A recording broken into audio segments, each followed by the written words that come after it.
So what you see here is a typical design you can purchase from the internet. And the objective here is to convert it to a vector design appropriate for inlay and marquetry work. We need to have the layer panel, and then we need the Pathfinder tool or the Image Finder tool, which is a plugin for Image Paint. And also we need the Image Paint verification panel, also the document info panel. For the document info, make sure that we have selection only checked and objects checked. Okay, in this design, there are different types of objects, including gradient mesh. This is the gradient mesh. When you click it, you can go to the document info window. Item number 3 is called gradient meshes. There are 6 selected. And then we also have gradient objects. Our objects filled with gradient color. Okay, and you can see that here. There are 27 gradient objects selected. And then also, if you select the background, you can see that it is a clipping mask. Okay. And then, of course, this is just binary text. It's displayed here as fonts. So all these objects need to be converted to regular paths and painted with solid colors. Why do we have to do this? Because in the final stage, we need to trim the design with Pathfinder tool or Image Finder tool. And these tools require all the object converted to paths and painted with solid color. Okay, gradient color will cause a problem. Also, as you see here, objects are placed on top of other objects.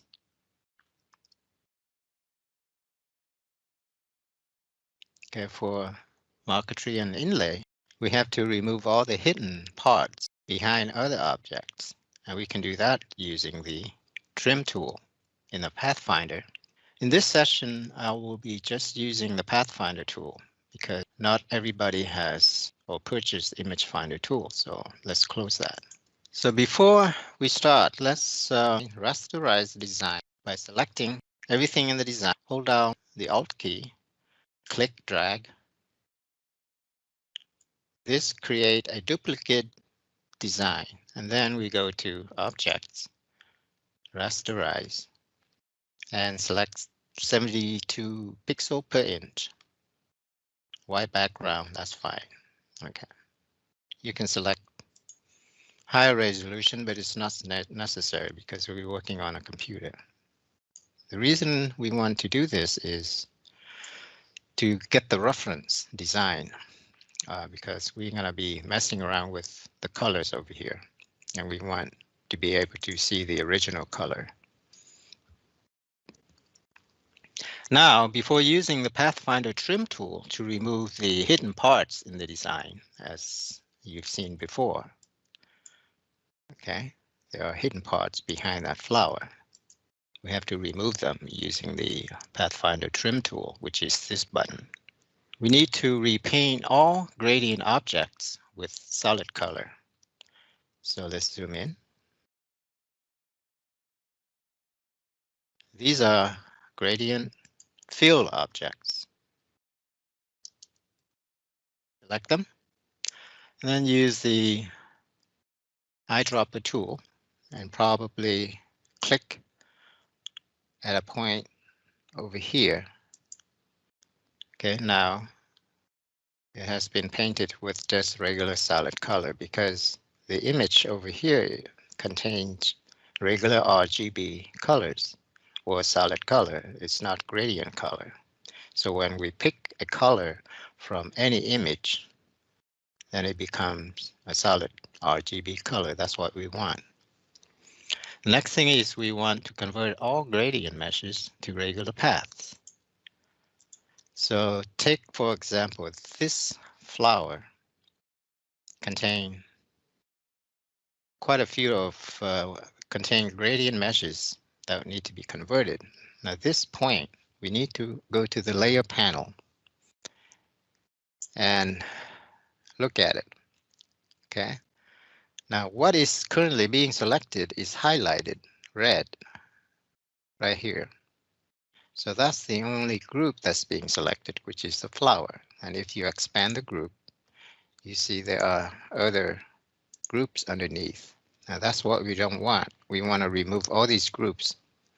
To do this, with the object is still selected, go to Object, Ungroup, and then keep doing it until you no longer can ungroup it. It's grayed out. Okay. Now, if you look over here, all the groups have been ungrouped into individual parts. At this point, we want to select the mesh, all the meshes. Okay. So I'm going to click on that circle icon, Shift, click, Shift, click, all the meshes. Okay, so we select all the meshes and then go to Object, Path, Offset Path. Make sure we have offset value, enter as 0, and then click OK. Now, if you look over here, you see all these paths that's currently being selected. Illustrator automatically selects the resulting regular paths that it created from that offset operation. Okay, and as we notice, we can see it's kind of small, but you can see there's no fill color. So let's apply some fill color to it. Okay, again, using the eyedropper tool and click somewhere in here. Okay, so now they have some color. Now notice that all the meshes we selected, they were not deleted. We have to do it manually. So I'm selecting all the meshes.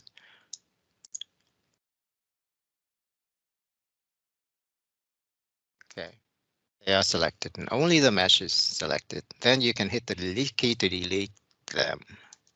Okay. Now we're going to do the same thing with these flower, and I will not go through that. It's going to take some time to go through it. So let's go to the next step. Let's expand the text to regular path. We select the text and go to Object, Expand. Make sure Object can fill, Object, and then click OK. The next step is to release the clipping mask objects and keep only the path. And in this design, the designer uses a clipping mask to create the background. Okay. When we selected, right click, release clipping mask. As you can see, there is an image being released.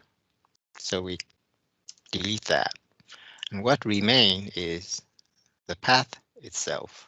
Okay. And then we can paint with a color we want. Doesn't matter which color, but we need to paint it with some color. Okay. Something darker like that. The next step is to identify those paths that are kind of small, but they are related close to one another. We want to merge them into a single path in order to simplify the design. For example, this. Okay, when we select all the individual parts, and then we do a merge or a unite in this case, click this button, and all the paths became just one single path, and we do that with other groups. Click on the Unite button. Now this one we had to select individually because they were not grouped.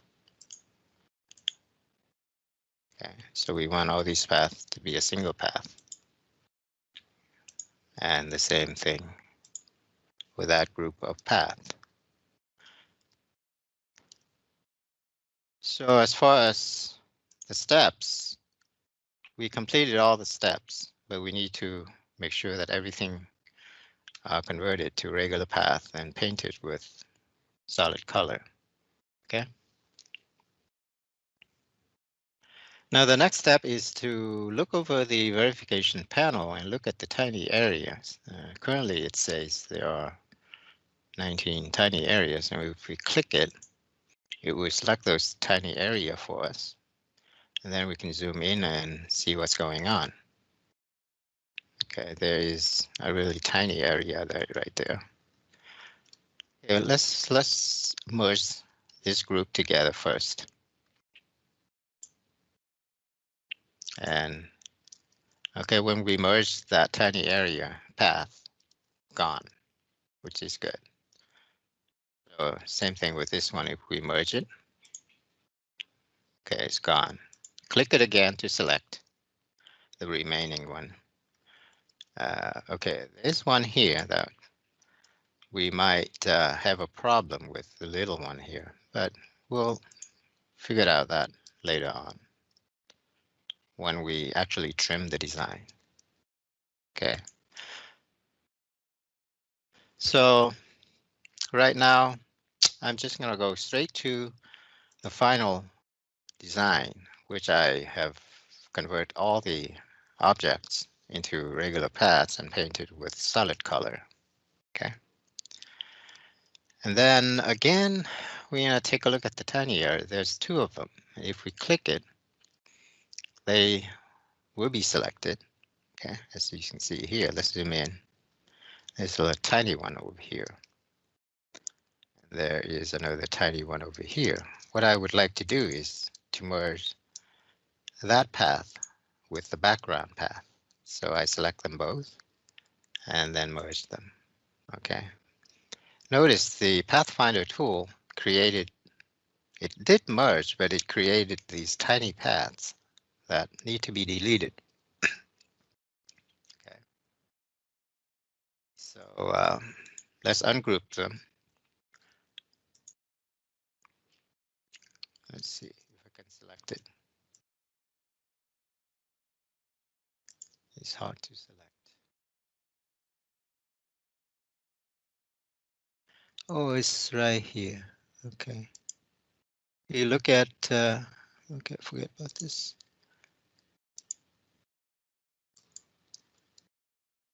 No, I deleted the wrong one. It's really weird. Release compound path. You don't want to do that. Okay. That's the problem with Pathfinder tool. Sometimes it does that. It gives you a really tiny paths. That's why I created the image finder tool. I'm gonna undo and just delete it by hand. Okay. And then of course you need to make sure that you delete the background spike. Select the point and then go up here and click on this button. Okay, and then need to do further drag this to the point, drag the handle to the point. Okay. Okay, I think we're good with the design right now. Okay, there's only one tiny area left, but I don't know what to do with this one. Probably merge it with this one. Okay. Okay, so we're good to go. So this is what the design would look like when all objects have been converted to regular paths and applied with solid colors. At this point, we are ready to round the corners to the laser beam radius or the CNC router tool radius that we plan to use to cut the design. To do this, I just select the whole design. For laser, I go to the laser panel. Make sure that I select Smart Profiling, because that's the intended job type. We're cutting the veneers. And then it will round the corner to the path offset, which is 0.0003 inch. That is the laser beam radius. Okay. So we're going to click on the round corner button. Okay, continue. It's going to take some time to do this.